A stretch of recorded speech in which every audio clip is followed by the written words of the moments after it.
Hey Ammas, welcome to the Old Amma Club. I'm Joyce. And I'm Sophia.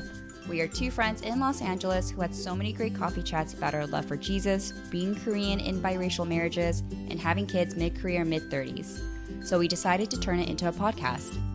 So grab a cup of coffee and join our conversations about aching backs, motherhood, marriage, Jesus, and everything in between. You ready? 하나, 둘, 셋, let's go! Let's go.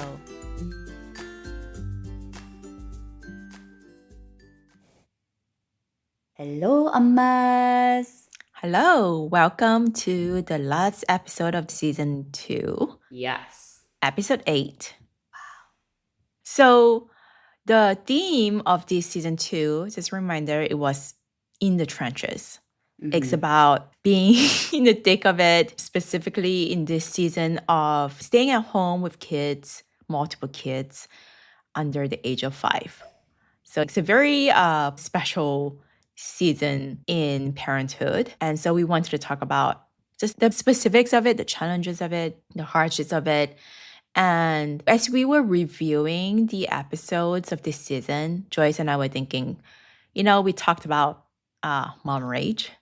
We talked about discipline. We talked about developing routines. We talked about allergies and the challenges of feeding our kids. We talked about the hard parts of transitioning from 0 to 1 to 2 to 3 kids. And it felt like consistently and repeatedly we were saying, this is hard. This is so hard. We're in the trenches. We're deep in it. We're thick in it. It just felt like we kept talking about how challenging and hard motherhood is. So for this last episode, we thought, we should try to end in a more positive note. We should end in a way where it's like uplifting. And if like there's any mother-to-be's or people who are not with a child yet listening to the episode, we don't want to scare them away. We don't want them to get their husband to have vasectomies. We don't want to. We don't want to be like a womp, womp, womp. Yes, exactly. So we thought, you know what? This last episode, let's talk about what is the best things about this season, the highlights. What are the favorite moments of this season? What are the things that we are going to look back on 5, 10, 20 years from now and be like, oh, that was a beautiful moment. Oh, I miss those days. Memories that we will treasure and cherish and put into our little treasure box of motherhood scrapbooking albums, So I don't know. Neither Joyce nor I scrapbook. We're not scrapbooking people. I used to. You did? Okay. That was a long time ago. It was in college. But no, we don't scrapbook. We don't have the time. We don't have the energy. We don't scrapbook now. But anyway, if we had a scrapbook, what would be the things that we would put in that scrapbook about this season in life? So that was the original plan. But I think as we sit here recording, we realize that really wouldn't be very authentic. You can only have really good moments because you just went through a really hard moment, right? Like joy, you can only experience true joy because you went through sadness, sorrow, grief. Like the contrast is what makes it a beautiful moment. Right. And in all honesty, like if you're thinking about a beautiful moment, typically it comes after a pretty hard moment. And to only just take that snippet didn't make sense. Like you kind of have to give the big picture. And Sophia and I we're very honest people. We don't like to just be fake people just to pretty package it. So when we were prepping and discussing this episode, we realized, oh wait, we can't talk about the beautiful highlights without the depth and the shadows. Yeah. There's exactly. No highlight without the shadows. And also, in fact, like as I was thinking about this, like what am I going to share during this episode? I was thinking how all the beautiful parts are actually hidden or buried within the masses. And you can't take the joy out of the hardship. The most beautiful part about this season is that it is hard. And just because it is a hard season doesn't mean that it's not beautiful. So it all comes in one package. You can't separate the two. It's inextricable. So on that note, since this is our last episode, I thought we'll share just how are we doing, really? So Joyce, how are you doing? Really? Oh man. Honestly, just before we started recording, I was like washing dishes and I started realizing I'm like, oh, I think I have a little bit of postpartum anxiety because I have been really wrestling with doom. Doom? Doom, like death and like anxiousness about Mm. death. I don't know what it was after having Owen and the third and like going through maybe the hardships of like what we had to go through. This reality of possibly dying has been on the forefront of my mind. You dying? Uh, yes. And if I die, what will happen? Or if Tyler dies, what will happen? And this immense pressure. And I think as a result, it's making me anxious. So I've been trying to feel this pressure of like, we need to get our will done, our trust done, like all this pressure. And then also because I have this pending feeling of like, what if I die tomorrow? And like now feeling stressed out about Tyler riding his motorcycle more and like just different things. I'm like, what if I die tomorrow? And what is the thing that my kids are going to remember me of? Like, what is going to be, I'm going to start crying. I'm like, what's the last memory my kids are going to have of me? And I'm like, Lord, please don't let it be a crappy one. Like, you know what I mean? Like, I just I have get this it. like, I'm like, oh man. And I think as a result, it's created this pressure of like, oh, I need to be a good mom at all times. Because what if I die tomorrow? Like, are they only going to remember the fact that I just lost my schnitzels on them last night and like me snapping at them? And then like today we have ants on our couch. Yay. Everybody loves that moment. I'm like deep cleaning the couch and I'm like stressed out and like trying to clean it because it always happens at the most inopportune times when I'm like trying to wake up kids for nap and feeds and trying to do this cleaning. And like Kian's just like so happy, right? I'm stressed out, like spraying things. And Kian's like, I'm super Kian. And I'm going to be helpful because I'm a good helper, Amma. And I'm like, yeah, like I'm so irritated just because I just want to get my task done. But seeing his absolute joy to help was like such a strong contrast to the spirit that I was in at that moment. You know what I mean? And then he ruins me in such a good way. But like afterwards, he found a quarter and he found a quarter. I was like, oh, honey, this is your change. And I gave it to him. And he's like, oh, no, that's me giving it to you because you're such a good mom. So you should know. And he tipped me. You were tipped. Because you're the servant of the house, obviously. I know. He's like, here's your quarter. It's a You Christmas are. bonus. Good job. I know, but he doesn't obviously know what that means, but it was really sweet where he was like, but you're He was he's showing like, appreciation. yeah, he was showing his sweet appreciation, and it was just so sweet. And that's what I've been thinking a lot about lately is just like, man, these are the moments I just like really don't want to forget. And I truly want to hold on to is just the pure innocence of the boys at this stage of life. Every time I get in the car and I'm like, rah! Like getting everybody in the car, we have so many appointments and so far and with the boys and all their medical needs and just like all the stuff. And when I'm irritated, I'm stuck in traffic. And Kian is forward facing now and he sits in the middle seat so he can see what I see. And I see crappy traffic, like urban, nasty streets, janky trees, and like power lines. And like where I live, it's very urban. And then he's just like, he's looking at the window and he just goes, Amma, we live in such a beautiful world. And I'm like, oh, I guess so. LA? LA traffic? Literally looking at like a homeless man curled up on his... Yeah. And then what beautiful art. Yeah, literally, like we're driving on the 405 and he just goes, wow, Amma, look at the clouds. And I'm just like, yeah, look at the clouds. You know what I mean? Like, it's just so interesting, so much beauty in the eyes of such a young child that it like often jars me out of my cynicism and like my irritation of like the moment of being stuck in gridlock traffic. And sometimes he's like part of it. He's like, why are you driving so long? Right. But a lot of the times he just has this sweet, beautiful appreciation of the world. And he's like, wow, God made such beautiful trees. And I'm like looking at the janky LA trees. I'm like, Yeah, they are pretty cool though. It's pretty phenomenal that she survived LA. Mhm.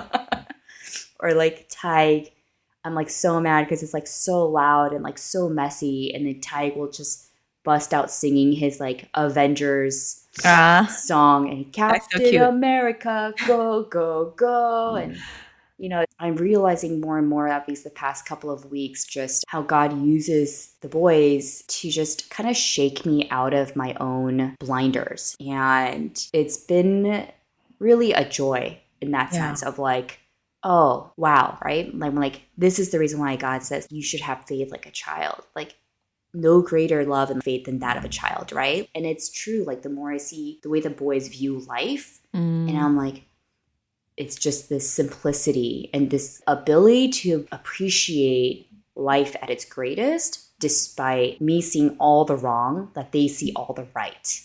yeah. And I could only hope and pray that that's what they remember of me as I am dealing with my anxiety and feeling like I'm going to die tomorrow every morning I wake up. I wake up, I'm like, I made it another day. And this anxiety, but like my postpartum anxiety comes out in just doom, like constant thinking, Yeah. morbid thoughts of like, what if I die tomorrow? What if I slip down these stairs today? Today when I was washing dishes and all I could think about was like, what if something happened? And like, I just was going down this spiral of like, what ifs.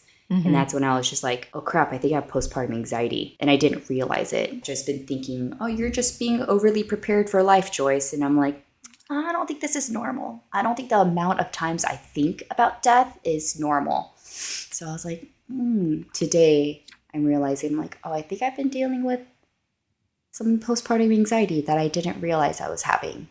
Yeah.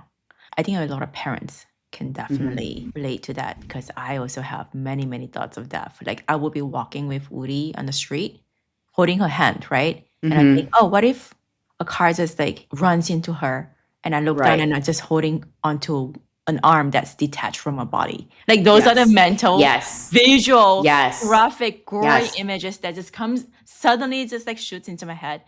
And it's just the amount of responsibility. I think it shows that we are very conscious and aware of the amount of responsibility that's holding in our hands, Mm-hmm. right? The more you have to lose, Yeah. the more you think about losing it Yeah. because that loss is going to be so terrible. Yeah. But what a beautiful contrast, though, that you are sitting in the smoggy streets of LA with 3 kids and you're in a rush to go from one neighborhood to the other, which is like, it might be 4 miles, but you will still Like sometimes 45 minutes. Exactly. 4 miles, 45 minutes, sitting in traffic with just god awful. Okay, already I'm showing my cynical Yes. adult view, but then you have to get down to a child's level, and it's very inconvenient to get Yes. down to a child's level because you actually have to slow down. And Yeah. that's annoying because like you're rushing. You have so many things to do, but you're forced to slow down. And then they're talking when you just want to be in silence. Yes. And then like, you have to actually listen. And then when you do listen and when you do slow down and when you actually pay attention, you're like, oh, there's the beauty. Yeah. That's that beauty that Yeah. I'm going to hold on to. I'm going to forget about sitting in traffic and cussing whoever cut into my lane, right? Those parts are going to be not in the scrapbook, but you will Yes. remember that sweet innocence and the Mm-hmm. reminders of finding beauty in this world that God created, even Yeah. on an LA highway. Yeah. Yeah. And I Yeah. think with Kian now entering into grade school, there has this been like urgency in me to almost like capture every minuscule part of him as a baby. You know what I mean? Like he's still technically a toddler. He's on the verge of no longer, like he's going to turn 5 soon, and he still says words wrong. He's excited about life and he still wants to cuddle and he wants to be with you. And, when I lay down with him and you're so tired, but like, Yeah. and I'm like, why do you have to have a nightmare right now? I'm just tired. I just want to sleep, like unbroken sleep and just be able to sleep well. And then like, he's like asking, please lay with me. Please lay with me. So you lay with him and he like has this thing now where he like takes his fingers and he interlaces his fingers with you and he holds it and then he'll pull it into him and he like spoons your arm and he like taps it as he's sleeping. And I'm just like, okay, now I'm not mad. I Yeah. was like, it's, this innocent, this like sweetness of like a desire to want to be close with you. And Yeah. it's like holding on to that as much as I can. Because with him starting grade school, it's this gradual release of him no longer being that little kid, Yeah. And And so I'm sure there will be more beautiful things that we can't foresee when yeah, they're older. yeah, But then there are these tender, special moments when they're younger too that yeah, you really want to cherish. Yeah. yeah. It's so exciting to like get to see who he's actually going to become and like this character and how much of his child like personality is he going to maintain and his vibrancy. And like also though, I'm like, I can't wait to see who you become. And also I'm just gonna really sit into who you are right now. Yeah. So I think that's where I've been lately. It's just like this wrestle of like, what are you going to remember? Who are you going to remember me as? Mm-hmm. And what am I going to remember of you? What do I want to remember of you? And I'm like, do I want to remember the butthole? I'm never going to forget that moment for sure. But like, and I'm also going to remember like the sweet child that you are, and just like can't wait to see as he ages, like the glimpses of his childhood, as he gets older. Yeah. So I have a feeling your kids are going to remember your presence. Like those moments when he interlaces his fingers with you. Like those are the ones that really hit close to the heart. Those are the connection moments that last. Yeah, just like trying to remind myself, I'm like, okay, as long as I'm apologizing and we're repairing and kind of reconnecting and praying, a lot of prayer, like a million generational cycles are broken and that there's hope of who our kids are going to become, Yeah. And I carry a lot of weight on the firstborn because the firstborn is just the one that you unintentionally are always the hardest on. And it's just like, you know what I mean? Like as we all Unrealistic know, expectations. Yeah. such unrealistic expectations. And like also because they're going to be the most triggering because they're the ones who are forging the path and everything they do is new and constantly new. And you're like, why? Why are you doing that now? Why is that a thing? Things that make you so mad and then like flip on the other side, Kian's just like, today was the best day ever. Aww. We cleaned the couch twice and that's what he was excited about. He got to wear his invisible superhero cape and be helpful. That's literally what he said, the best day ever because he got to be super Kian. Yeah. And that I let him help me kill the ants. And I let him create his trap, which was his idea of trapping the ants was to put out an apple by the front door. I see. So he was saying, the ants will be drawn away, Amma. Don't worry. The ants will be drawn away from the couch and they'll go to these apple. And then they'll go out the door. And I'm like, not a bad idea. all right, bud. I was like, you do you, baby. You do you. So, yeah. And so it's just like, I think nostalgia hits so much harder, I think, with your firstborn. Yeah. But yeah, sure. Yeah. What about you, Sophia? How have you been? Whenever people ask me how I am, I'm like, I'm tired. Oh, yeah. Girl. I'm physically drained all the time. I wake up not refreshed. I never used to be a nap person, but now I really do need a nap. Mm-hmm. Like when Uri's napping, I just like sit down and I'm trying to do things, but I feel like I really need to shut my eyes. Mm-hmm. My body feels like it's just carrying a whole bag of stones and concrete.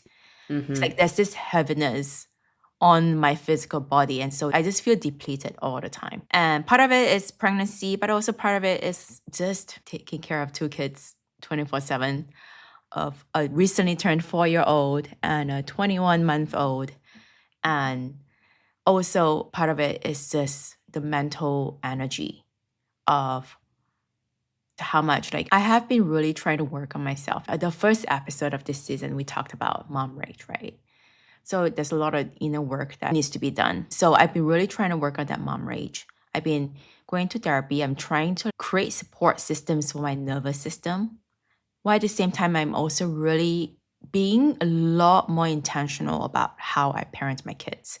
Like I'm really trying to create this healthy, beautiful, slow, quiet, peaceful, gentle atmosphere in this house for my children and for my family and my husband too, like for me as well, just so that I'm not constantly overstimulated and overwhelmed. I'm trying to fight overwhelm, and that feels overwhelming so many times.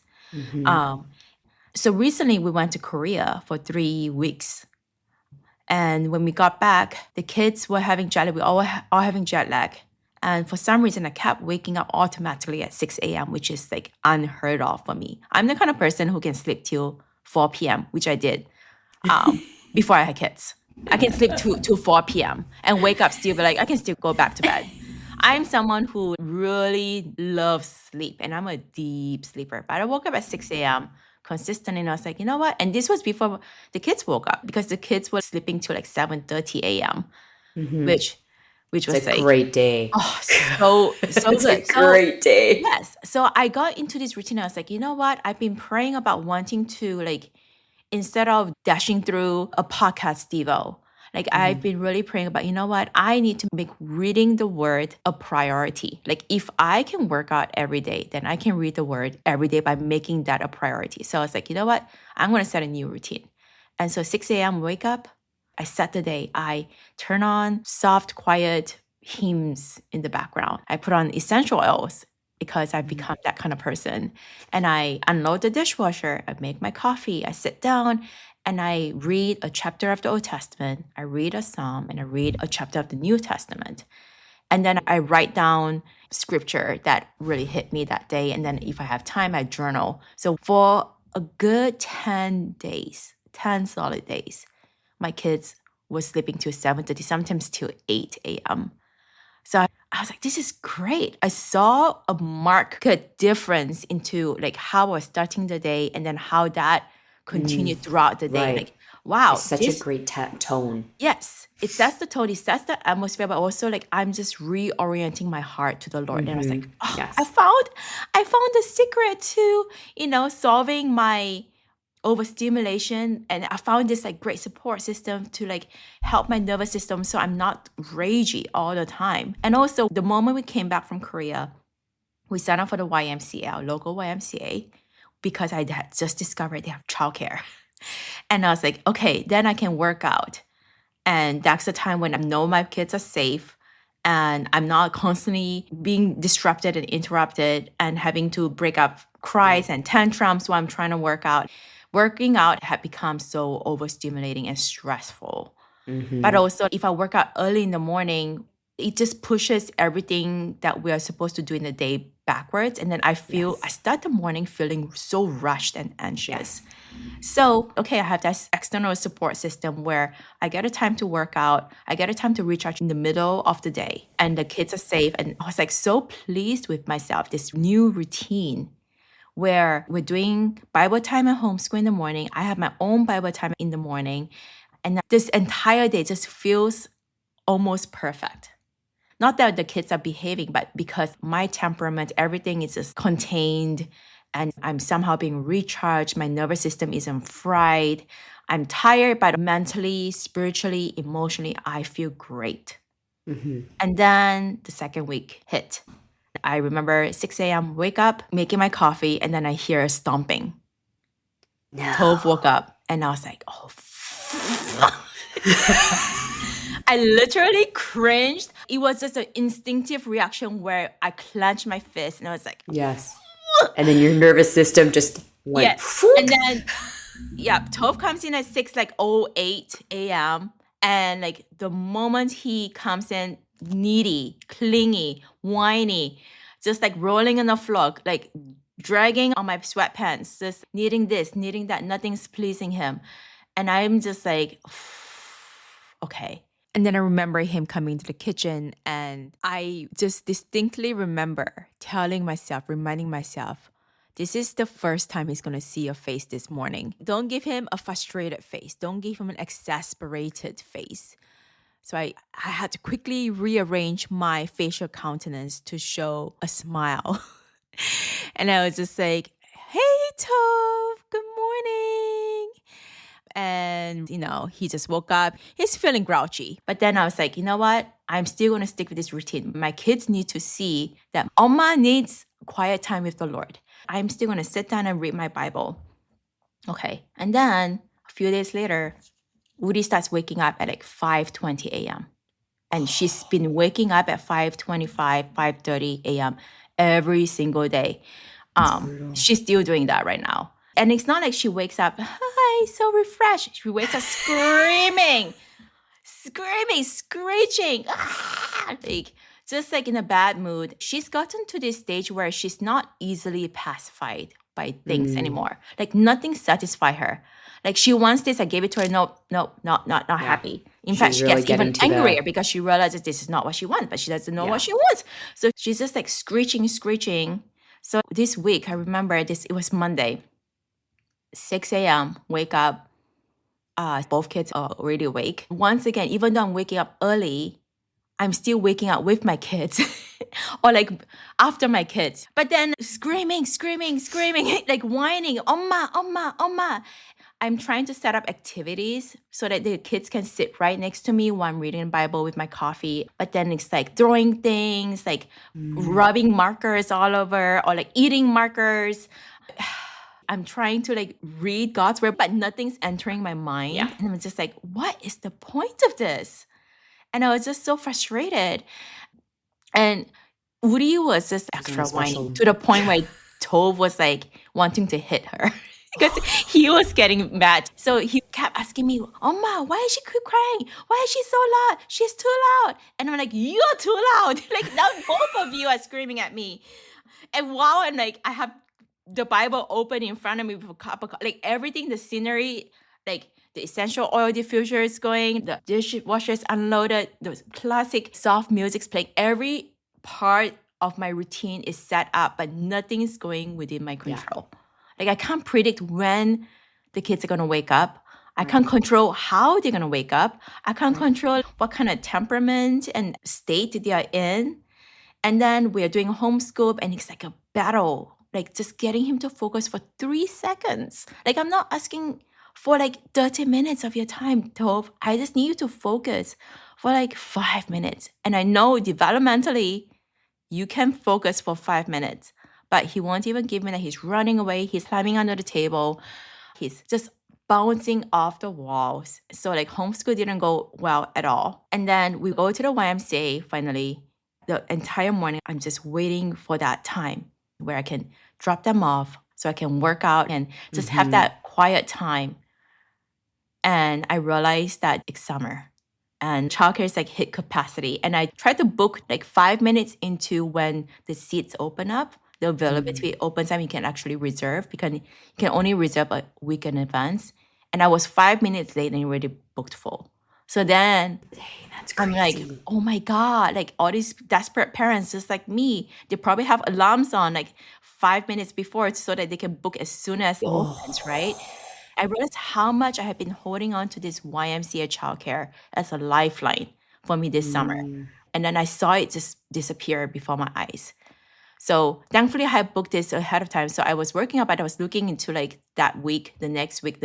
I'm like just stressed out of like, I don't even have this time anymore. So I can't even control this one support system that I had built to support me being a gentle, healthy, godly mother. And so I was so frustrated. I started crying while working out and people are staring at me. But man, like I'm so frustrated because I built this system, but nothing's within my control. And I'm really trying, Lord. I'm trying to be that mother that you want me to be. I'm trying to be that mother for my kids, for my family, and nothing's working out. Like I can present the best curriculum to Tove and he's not going to pay attention. I can wake up. I'm not waking up at 4 a.m. I've seen other mothers who wake up at 4 a.m. I'm like, no, I would 6 a.m. is already like a little too much for me. Like 6 a.m. is the earliest I can do. So like, That's what painful else? already. Yep. Yeah, Nope. what else can I do? So I'm like just And they'll so just wake up frustrated. earlier. And they'll just wake up earlier. Yes, You they wake up at will. 5, they'll The start moment waking you up at 4. decide to wake up at 4 a.m., they'll wake up at 3:40 Yeah. a.m. It's Mark just my not worth words. it. Nope. Yeah. So at that time, just the exhaustion hit me and all of that. But then as I was just like crying to the Lord, I remember when Uri was screaming, I just wanted to hit her. Mm-hmm. I want to smack her head because she's screeching in my ear while I'm trying to calm her down. I'm trying to hold her. She doesn't want to be held. Put her down. Then she wants to be held. Hold her. Like all this while I'm trying to read God's word. And like this urge to want to like hit something. And I wanted to hit her, but I didn't. Mm-hmm. And I wanted to scream so badly, but I didn't. But then the internal battle of fighting all my instinctive urges, that was so exhausting. So like it's like 10 a.m. and I was already so drained. And so I'm like, I don't know how sustainable this is. Like I might as well just give up and just like scream, because that at least makes me feel a little bit better at that time. And I won't be as exhausted as I feel right now. But I was thinking about it and I was praying about it, and God kind of like showed me the beautiful moments in that hard morning of frustration and overwhelm. And one thing he revealed to me is like, you have somehow bought into this prosperity parenting gospel where you believe that if you did this, then you get this outcome. But I never promised you that outcome. I never promised you well-behaved kids. I never promised you a beautiful, like sanctified morning where every time you read the Bible, you just like completely become this holy person. Like, you get what I mean? Like, just because you play hymns in the background doesn't mean you're suddenly just like overflowing the fruits of the Holy Spirit. Like, just because you're trying to create this environment for your kids, I never promised you perfect kids. But I did promise you that I will be with you. And I realized actually the victory was in the hardship. The victory was in me like battling on my thoughts. Because while I was sitting there, I really just wanted to scream. But I remember those moments when I'm like, please God, I need help. I just need help. And it didn't feel like help at that time, but somehow I was able to endure all of that, go through all of that without going back to my instinctual mom rage moment. And also I remember while the kids were screaming and I was trying to do my quiet time, David was in the garage working out. And I could feel this like, it's this building. resentment. Yep. Like, it's building. It's just like brewing up. Yeah. And the old narrative played starting to come, and I'm like, nope, that's not true. And I remember like fighting it, but again, like it was exhausting fighting it, but I did fight it. And what is ironic is that about 2 days before this morning, I had just read Hebrews 12. And it hit me so hard because somehow it just felt like God was speaking directly to me. But I just wanted to read this. Hebrews 12. Okay. Therefore, since we are surrounded by so great a cloud of witnesses, let us also lay aside every weight and sin which clings so closely, and let us run with endurance the race that is set before us, looking to Jesus, the founder and perfecter of our faith, who for the joy that was set before him endured the cross, despising the shame, and is seated at the right hand of the throne of God. Consider him who endured from sinners such hostility against himself, so that you may not grow weary or faint-hearted. In your struggle against sin, you have not yet resisted to the point of shedding your blood. And have you forgotten the exhortation that addresses you as sons? My son, do not regard lightly the discipline of the Lord, nor be weary when reproved by him. For the Lord disciplines the one he loves and chastises every son whom he receives. It is for discipline that you have to endure. God is treating you as sons. For what son is there whom his father does not discipline? If you are left without discipline, in which all have participated, then you are illegitimate children and not sons. Besides this, we had earthly fathers who disciplined us and we respected them. Shall we not much more be subject to the Father of spirits and live? For they disciplined us for a short time as it seemed best to them, but he disciplines us for our good, that we may share his holiness. For the moment, all discipline seems painful rather than pleasant, but later it yields the peaceful fruit of righteousness to those who have been trained by it. Therefore, lift your drooping hands and strengthen your knees, and make straight paths for your feet, so that what is lame may not be put out of joint, but rather be healed. Strive for peace with everyone and for the holiness without which one, will see the Lord. See to it that no one fails to obtain the grace of God, that no root of bitterness springs up and causes trouble, and by it many become defiled. But anyway, all of this, I had been kind of meditating on it, thinking about how this entire chapter is about running the race with endurance. And not just running with like sheer will and determination, but looking to Christ. Looking to Jesus, the founder and perfecter of our faith, it says. And then it talks about discipline. It really hit me because we have been talking about discipline during this season, right? And what discipline really means, like training up and guiding, and that discipline is part of parenting love. And it talks about the Lord disciplining us. And I was thinking too about like, right now I am being disciplined by God, not being punished, but He is training me. He's building me up. He's setting me in the right path, like away from mom rage, away from overwhelm, away from resentment and bitterness. And then it says, at the moment, all discipline seems painful rather than pleasant, but later it yields the peaceful fruit of righteousness to those who have been trained by it. And then it encourages you to lift your dripping hands and strengthen your weak knees, right? And then it goes into make sure that no root of bitterness springs up. So I had just a few days before read this passage and it was stuck in my mind. I don't know how it managed to get into my head with all these kids screaming around me, but somehow it did. That's the Holy Spirit's work. And I remember that Monday morning when I was starting to feel resentment towards David. And I remember that verse, do not let no root of bitterness spring up and cause trouble. And then I was also remembering He disciplines us for our good that we may share His holiness. And so it wasn't like I was meditating deeply on it, but it's just like a little remembrance that just helped me go on and press on. And then I got to the YMCA and I'm just breaking down because I'm just frustrated. I'm wondering what the point of all of this is. And I think God at that time like pointed out, this is the point of it.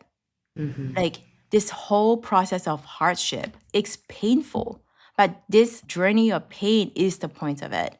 And there's so much beauty in it because you are being shaped. And you're being shaped because you're loved by God. And you're running a race that's worth enduring. And you're not even asked to endure as much as what Christ endured. Like the greatest price that God had already endured for us. And it was also a reminder to set my eyes on Jesus. And I think sometimes I have a hard time with scripture like that because it just seems so abstract. Like set my eyes on Jesus. Okay, well, while this one kid is high-pitched screeching in my ear, and this other kid is like dragging on my sweatpants, and I'm trying to pull it back up, and like, okay, set my eyes on Jesus at that time. Like, You're just like looking at a physical cross of Jesus. You're like, is this what we're supposed to be doing? Exactly. I think for me that day, God just gave me such a realistic view of what it meant. Yeah. Of like, okay, you're not always going to be feeling gentle. You're not always going to be feeling holy, but you press on. And I did press on. Like I was fighting the thoughts in my head that was like, my kids are so like my kids this, my kids this, my husband this, my husband, like I deserve this. Like I'm so tired. And yes, that's true. I am tired. But at the same time, that's where Satan works, where he brings in like resentment towards my kids, resentment towards my husband. And I miss out on the beautiful parts of that morning, which was that my kids were clinging and needing me, but that's where I got all the cuddles in, right? And I don't get the pleasant surprise of seeing a growth and a maturity in my kids without having had that consistent discipline. Tove might not be paying attention, but there's still this consistency of me showing up and showing him discipline of like, no, you still sit down and give me 5 minutes. And I'm not seeing the fruits of it right now, but there is this beauty of where he's being trained up. I'm doing what the Bible tells me to. And like you experience, like you don't get to witness a child's wonder at the beauty of this world without getting down and stopping and slowing your pace and like actually putting on his eyes. You don't get the intimacy with the kids without constantly being inconvenienced. And I don't get the sense of accomplishment that, hey, I haven't had a mom rage episode in more than 2 months without that hard work of fighting those urges. And another thing that God suddenly made me remember, which for some reason I didn't remember, because it was just a moment when I was overstimulated and I was trying to just calm Uri down. And I was holding her. Externally, at least, I was remaining calm. But internally, I was fighting a lot of like my instincts. And Tove came up to me and he was like, Oma, you're so kind. And God just reminded me, hey, remember what Tove? It was just like an encouragement. Yeah, so sweet. Yeah. And I was like, oh, wait, Tove is noticing that there is a change in me. He was really overstimulated by Uri as well. But then he noticed that I wasn't going nuts. I wasn't losing it at her. I was holding her. I was trying to be gentle with her. I was still holding my boundaries. I wouldn't let her do certain things that she wanted to do. But at the same time, I was at least remaining present. And he noticed that. And he said, Oma, you're so kind. And then David later on also mentioned to me, like, hey, I've been noticing you have a change in temperament in the last few weeks. And so it was just another reminder of like, wow, yes, going through the discipline process of changing myself and reframing my mind and renewing my mind and transforming my heart is really hard. It's painful, but also it's beautiful in its own way. Like it is beautiful because I am being shaped and I'm seeing the results of it. And God is giving me that as an encouragement and my family is noticing it. I think that's like such a beautiful reminder of the promise that Jesus and that God has given us, even as Christians, which is that life wasn't promised to be easy and life wasn't promised to be smooth. And if anything, in the Bible, they tell you, hey, it's actually going to suck. Like, it's going to be hard. And especially if you believe in Christ, they're going to come after you and it's going to be a hard life. But the things that we do promise is that there will be joy, and that Christian hope and joy is those breakthroughs in a storm. And like to remind you that you are not going to drown completely. You might have your head like underwater and you might feel overwhelmed, and you will, but God is never going to let you fully sink and drown into that water. Like he's always going to pull you back up. Yeah. And God has promised us the refining fire that we never wanted. Yeah. And it's that painful process, but it's like so beautiful to hear and so encouraging to hear that not only was it that noticeable for you to be like, hey, I actually made a change, right? And it's one thing if you notice a change, you're like, that's great. But it means a whole other level when your own children and your own partner is like, no, I actually noticed a shift, like an actual palpable shift. And that is amazing. And also, you guys as listeners, Sophia and I talk a lot on the background, and I know how much hard work, Sophia, that you have put into this process and like your own process of changing and growing. And I know how important it has been for you in this current season of life. And so for you to, one, not only recognize it for yourself, which is also big because Sophia is not really great at noticing good things about herself and then wonderful things about herself. Okay, she tends to go to the negative. So for the fact that you notice that, that's amazing and beautiful. And that David encouraged you in that and he noted it. And that God reminded you that he is doing the work in you that you thought was going to be impossible at the very beginning of this start, right? You thought it was not going to happen, right? And here it is, 2 months later, God is like, no, Sophia, nothing is impossible. The God who can move mountains has moved mountains in you. And I think that's pretty awesome. Yeah. And it was such a good reminder that you can't divide motherhood into like, oh, the good stuff and the hard stuff. They come together. Like the beauty is in the hard moments. The sanctification is in the pain. And those cherished moments of sweetness and tenderness and intimacy is in the interruption and slowing down and the inconveniences and the disruptions and the chaos. And I just remember like that morning too. I was tired, so I come back and I need a nap. But Uri didn't nap much. Tob obviously is not napping anymore. Right. So I'm like, okay, you know what, kids, just give me 15 minutes. All right, you can all go to my room. I'm going to lie down. I don't care what you guys do. I'm going to lie down and I'm going to try to nap for 15 minutes. Did not get a wink of sleep because both of kids climbed up to the bed, jumped up and down, like jumping on me, crushing me. Of course. like rolling around, and then like somehow they got a bunch of blocks. They were building with blocks, which was great for 5 minutes until they thought it would be so much more fun to throw the blocks all over the room and see them crash and scatter all across the room. And I'm there trying to like just Close your rest. eyes. You're like, Yeah, and every time maybe like feeling like starting to like going to sleep, some kid is literally stomping on my arm. But guess what? Like again, like you can't divide the good stuff from the hard stuff. That was hard because I didn't get like 1 second of sleep. But like they also like during that time they're like all cuddly. They just yeah, wanted it's to be really next to cute. me. That's why Yeah. they couldn't go to the playroom and play. They just wanted to be next to Oma. And like both of them were taking turns kissing me. I mean, in the moment I was just like this You're like, slobbery, stop. like yeah, please stop. This Like is stop. This you, is you just gave me 58 kisses. spitty. Yes, it's Spitty. too much. I feel a little violated right now. Yeah. Because You're not like, only I feel do they, stinky. yes, Now I just feel like dried spit because smell. they're just like trying to kiss me on the mouth, but also going like boom, boom, like smacking your face into my face. But a lot of times though, the good stuff, you don't see it in the moment. But when Yeah, you it's look back, always you're like, you know after. what? That was so sweet. Like they just want to smother me with kisses because Yeah. they love being with me. And I was like, this is a scrapbook moment. Yeah. Yeah. Of course, in the moment, it was like, I just want a nap. But once again, all the good stuff was in the hard stuff. Mm-hmm. Yeah. As you were talking, it just reminded me of, I don't know what motherhood journey has been for you in regards to like, I know in this season it's been like rage and overall stuff, but I feel like when I look at the big picture of becoming a parent, I had to become a parent to finally learn a deeper level of empathy, to have a greater level of understanding people.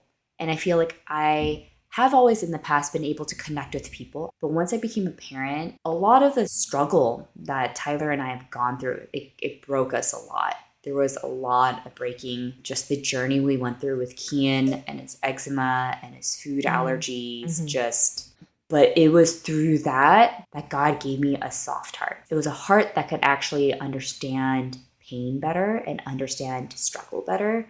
And that in itself gave me a greater level of empathy to be able to view mankind and humanity better, you know? And it's just been interesting because I think sometimes we can look at the struggles that we go through as a parent and as a mother and be like, why do I have to go through this? Like, I just don't want it. Yeah. Like, I don't want it, Lord, right? Like, I don't want it. I don't want this. Why do we have to go through this struggle?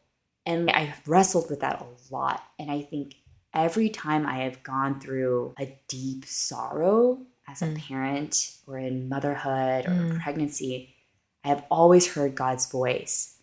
And he always whispered the same thing that like where you were saying, Sophia, where he's like, I never promised you perfect, but I promised you that I'm right here with you.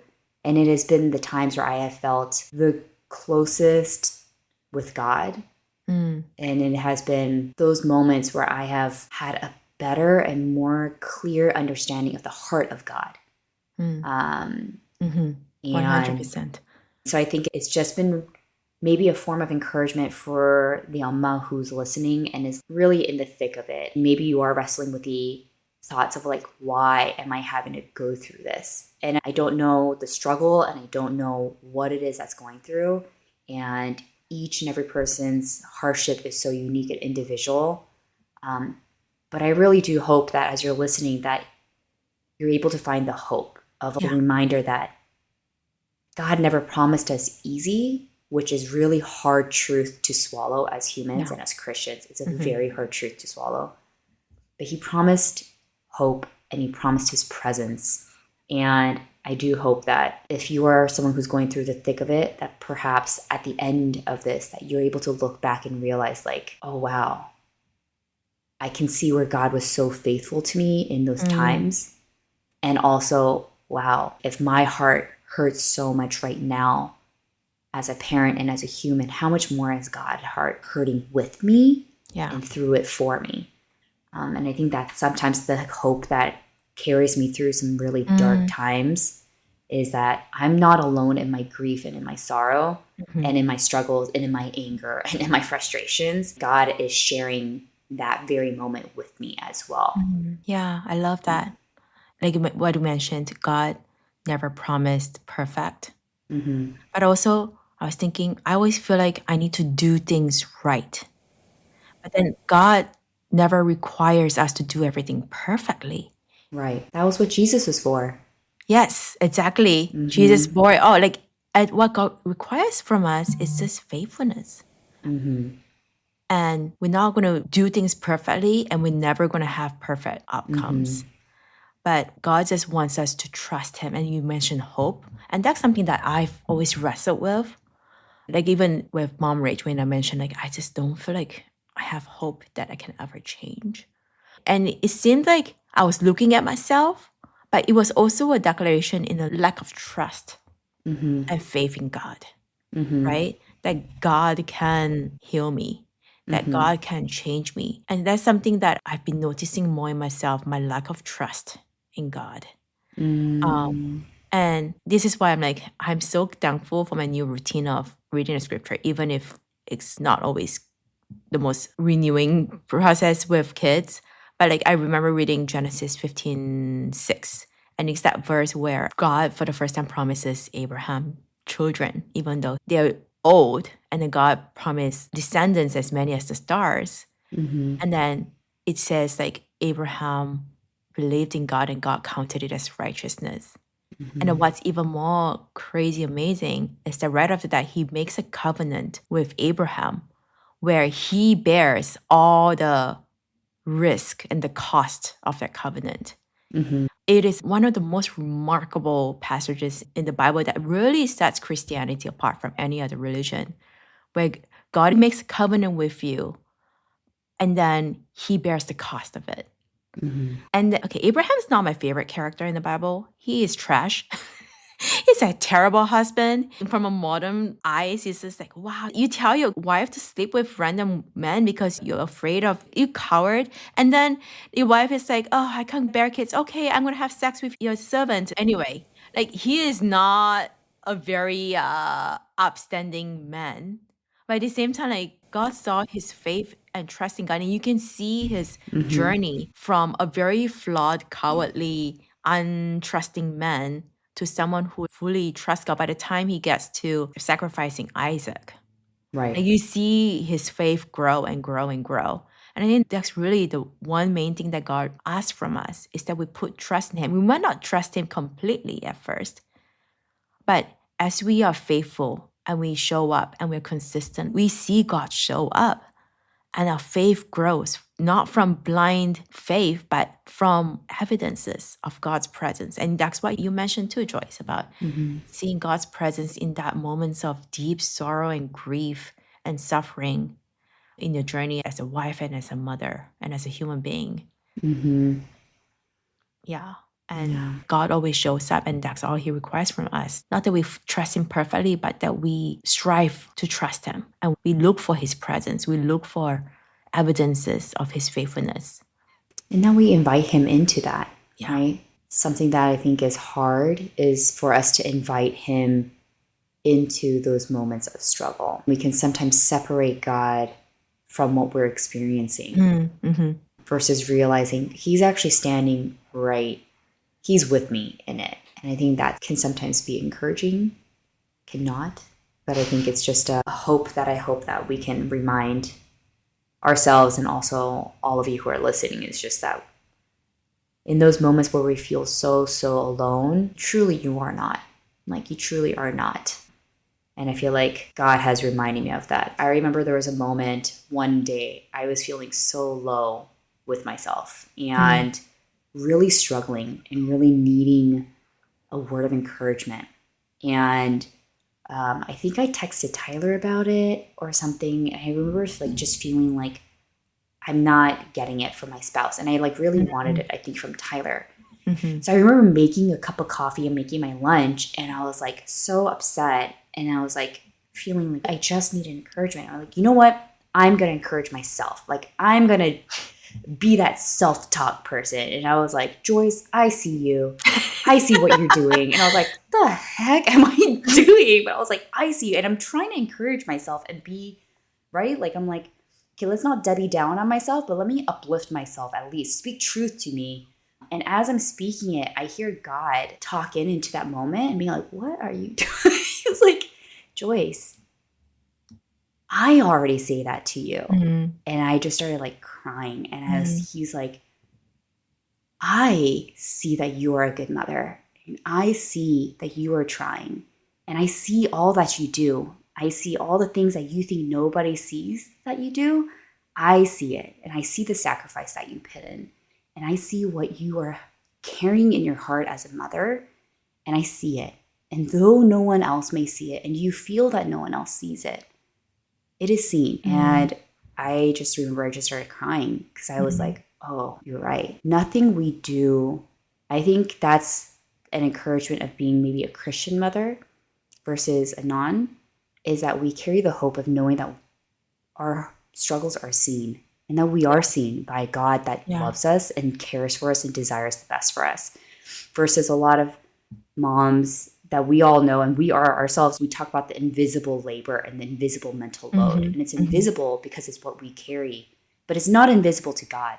That is highly visible. And God sees that like as if we wrote it on pen and paper.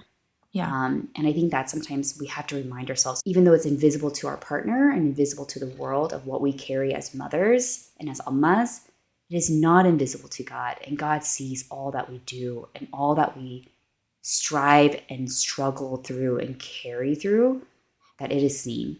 And that's not as alone as we think we are. Yeah. And then he credits it to us as righteousness. Yes. I love that.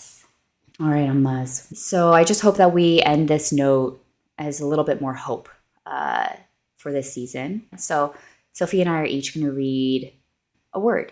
So we're going to read a verse from the Bible or read a passage. I'm going to read Psalm 4:8.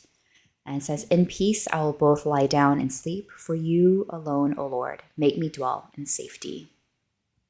I love that. And Joyce has that tattoo. And I have that tattoo on her. On me that I forget about sometimes. That's why you have that tattoo, to remind you. I do have a tattoo for that reason. And mine is Psalm 131. And as I look at my Bible, I see a note saying, memorize this for 2022. So somehow in 2021, I had read this, but I don't think I memorized it. But okay, here we go again. Psalm 131. O Lord, my heart is not lifted up. My eyes are not raised too high. I do not occupy myself with things too great and too marvelous for me. But I have calmed and quieted my soul, like a weaned child with its mother. Like a weaned child is my soul within me. O Israel, hope in the Lord from this time forth and forevermore. Amen. Amen. Thank you so much for listening. If you've been liking our episodes, please follow, like, subscribe, or leave us a review on Apple Podcasts or Spotify, wherever you listen to podcasts. We'd love to connect with you and hear your thoughts and feedback. You can find us on Instagram at The Old Amma Club or reach out to us at theoldamaclub@gmail.com. Gotta give a big thank you to Kevin McLeod for our music. Until next time, ammas, may the Lord bless you and keep you sane, hydrated, and fulfilled the way only He can.